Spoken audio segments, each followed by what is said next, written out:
In late 1942, the Italians, and later the Germans, had forced the British back along the North African coast until they reached the railway station of Alamein.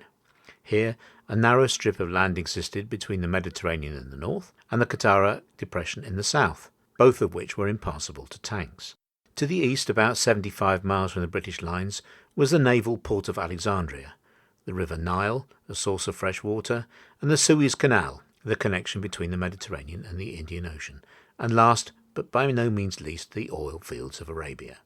It was desperately important that the Germans should not get control of any of these resources or even be able to bomb them. The German General Rommel's problem was that he needed lots of fuel for his air force and tanks, but Bletchley Park was listening into the messages and knew the timings, routes and cargoes of all the ships supplying the Africa Corps. In August 1942, 4 tankers were sunk, one, the Delphi, with 2,200 tons of aircraft fuel, and the San Andrea with essential tank fuel. Rommel attacked on the 31st of August, but being short of fuel and facing determined resistance, he was unable to advance. The Battle of Alamein took place on the 23rd of October 1942. On October the 25th, 2 tankers that Rommel must have been desperate for, as the battle was in its second day, were sunk. The result of this was catastrophic for the Germans.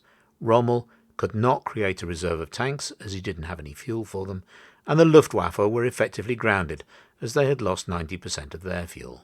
When the British Army broke the German and Italian lines, Rommel had to retreat, but he had to abandon the Italian army as he had no fuel for them, and many of his tanks were equally lost.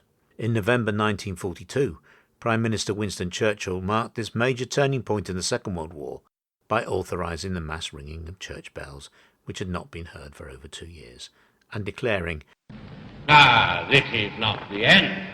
It is not even the beginning of the end. But it is perhaps the end of the beginning. Thank you, Bletchley Park, for facilitating this victory.